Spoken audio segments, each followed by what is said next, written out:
Quando a gente fala de direitos da mulher no Brasil, muitos vão lembrar de leis importantes que foram marcos na nossa legislação na tentativa de igualdade entre gêneros. Tem a Lei Carolina Dickmann, a Lei Maria da Penha, mas você sabe como foram as conquistas dos direitos das mulheres ao longo do tempo na nossa Constituição? Na nossa primeira Carta Magna, as únicas referências à mulher falavam apenas da esposa do imperador e das princesas. Outorgada, ou seja, imposta pelo imperador Dom Pedro I, ela durou até a proclamação da República de 1889. Em um dos seus artigos, aquela Constituição dizia até que a mulher poderia governar, desde que fosse por sucessão.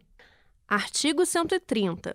Durante a menoridade do sucessor da coroa, será seu tutor quem seu pai lhe tiver nomeado em testamento.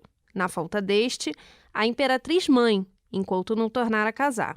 E se engana quem pensa que mudou muita coisa na primeira Constituição do Brasil República. Na Carta de 1891, existe até uma ideia de maior igualdade entre todos, com um parágrafo que existe até hoje. Todos são iguais perante a lei. Esse cenário começou a mudar bastante com a aprovação de um decreto muito importante, o de direito ao voto. Aprovado em 24 de fevereiro de 1932, foi o decreto de número 21.076, que finalmente concedeu o direito de voto sem distinção ao sexo. Artigo 2. É eleitor o cidadão maior de 21 anos, sem distinção de sexo, alistado na forma deste Código. Chegando na terceira Constituição do país, a Constituição de 1934 veio depois da Primeira Guerra Mundial e trouxe nos seus dispositivos algumas mudanças favoráveis ao papel da mulher na sociedade.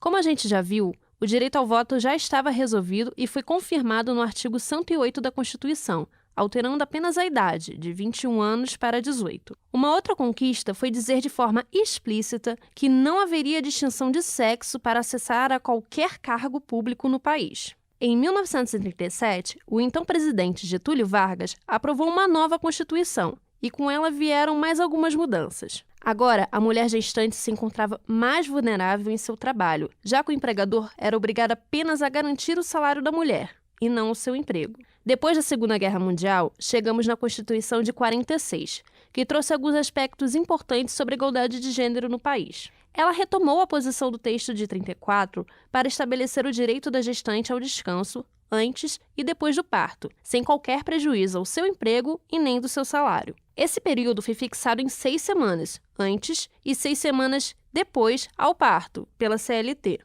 E estava proibida também a diferenciação de salário para o mesmo trabalho por motivo de sexo, idade, nacionalidade ou estado civil. Na Constituição de 1967, a única mudança relevante foi a diferença de idade para a aposentadoria. Bom, finalmente chegamos na nossa Constituição atual, a de 1988, que marca o início da redemocratização do Brasil depois do período de ditadura militar. Marcada pela participação popular, foi nesta Constituição que mulheres entregaram a Carta das Mulheres Brasileiras aos Constituintes, que compilava as principais reivindicações dos movimentos de mulheres no Brasil. Entregue ao presidente da Assembleia Nacional Constituinte, pela presidente do Conselho Nacional dos Direitos da Mulher, a Jaqueline Pitangui, foi um verdadeiro marco na participação das mulheres no poder público e na luta por direitos. Com esse documento, elas levavam ao parlamento brasileiro a principal conclusão da campanha: Constituinte para valer tem que ter direitos das mulheres. De acordo com o levantamento do próprio Conselho, 80% das reivindicações foram aprovadas. As mulheres conquistaram,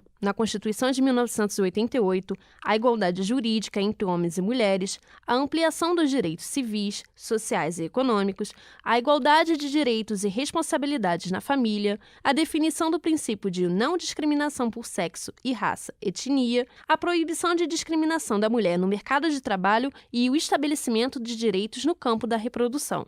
Alguns objetivos não foram conquistados, como é o caso do direito ao aborto, que é considerado uma prática legalizada em 63 países e ainda é um tabu no Brasil. O maior destaque na nova Carta Magna foi deixar de forma clara, perante a lei, que homens e mulheres eram, sim, iguais em direitos e obrigações. Em quase 100 anos, esse detalhe fundamental subiu do 72º para o 5º artigo, cláusula pétrea, que não pode ser alterada. Artigo 5º. Todos são iguais perante a lei, sem distinção de qualquer natureza, garantindo-se aos brasileiros e aos estrangeiros residentes no país a inviolabilidade do direito à vida, a liberdade, a igualdade, a segurança e a propriedade, nos termos seguintes. 1.